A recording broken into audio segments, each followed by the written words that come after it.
हाय दोस्तों, कैसे हैं आप सभी। मैं डॉक्टर अनव्यास फिर से अपने YouTube चैनल पर आप सभी का स्वागत कर रहा हूं और आशा कर रहा हूं सभी ठीक है, मस्त एंजॉय कर रहे हैं। मैं आ चुका हूं management concept and organisation behaviour के अंतिम प्रहार के 8वें क्वेश्चन के ऊपर। तो चलिए 8वां क्वेश्चन शुरू करते हैं। 8 क्वेश्चन क्या कह रहा है, आए है बड़ा ही वापस से इंटरनल में बोलबाला रहा। जैसे ग्रुप का बोलबाला रहा वैसे डिसीजन मेकिंग का भी बोलबाला रहा। देखो ग्रुप से पूछ लेगा क्वेश्चन, प्लानिंग से पूछ लेगा या डिसीजन मेकिंग से पूछेगा। तो डिसीजन मेकिंग के अंदर कौन कौन से क्वेश्चन पूछेगा, या तो डिसीजन मेकिंग के टाइप्स पूछ लेगा आपसे, या डिसीजन मेकिंग की प्रोसेस पूछ लेगा आपसे, या डिसीजन मेकिंग के मेथड पूछ लेगा। कौन कौन से क्वेश्चन आ सकते हैं, डिसीजन मेकिंग के टाइप्स पूछ लेगा, मैं याद भी करवा दूंगा, है ना, आप चिंता मत करो।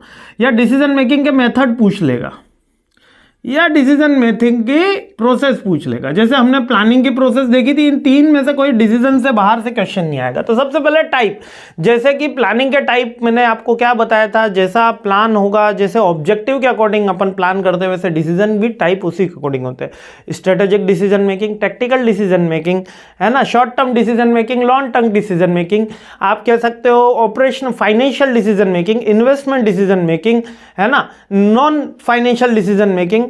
ये जैसा भी ऑब्जेक्टिव होगा, यदि जो भी आपको ऑब्जेक्टिव काम में आता है कि जिसके लिए करना है, डिसीजन का ऑब्जेक्टिव याद में आ जाएगा तो आपको उसके टाइप लिखने में काफी आसानी हो जाएगी।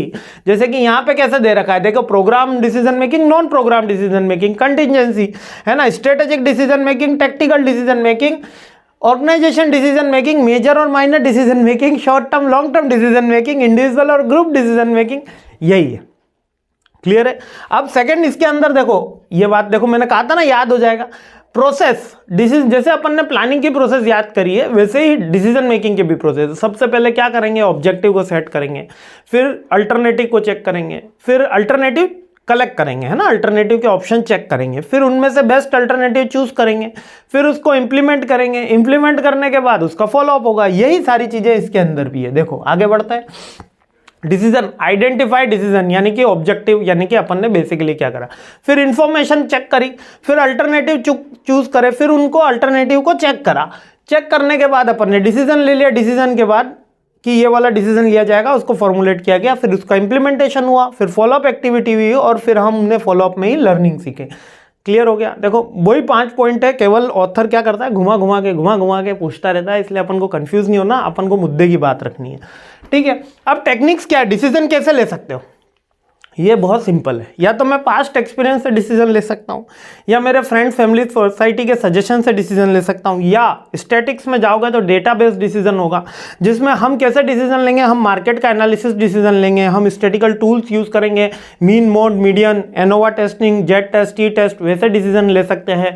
रेशियो एनालिसिस करके डिसीजन ले सकते हैं, फाइनेंशियल एनालिसिस करके डिसीजन ले सकते हैं, है ना। तो ये marginal analysis, financial analysis, break even analysis, ratio analysis, operational research, इसके अंदर सारी अपने स्टैटिकल टूल्स आ गए, रिग्रेशन, कोरिलेशन का मेथड आ गया, लीनियर प्रोग्रामिंग के थ्रू ले सकते हैं, वेटिंग लाइन मेथड से भी अपन डिसीजन ले सकते हैं। कोई भी आपको मतलब 6 पॉइंट याद होने चाहिए। इसमें एक्सपीरियंस हो सकता है, सजेशंस हो सकता है, रेफरेंस हो सकता है, रेशो हो सकता है, फाइनेंशियल हो सकता है, इन्वेस्टमेंट एनालिसिस हो सकता है, ब्रेक इवन एनालिसिस हो सकता है, स्टैटिकल एनालिसिस हो सकता है, जो आपके डिसीजन लेने का बेस हो सकता है, डेटा बेस्ड डिसीजन बेस।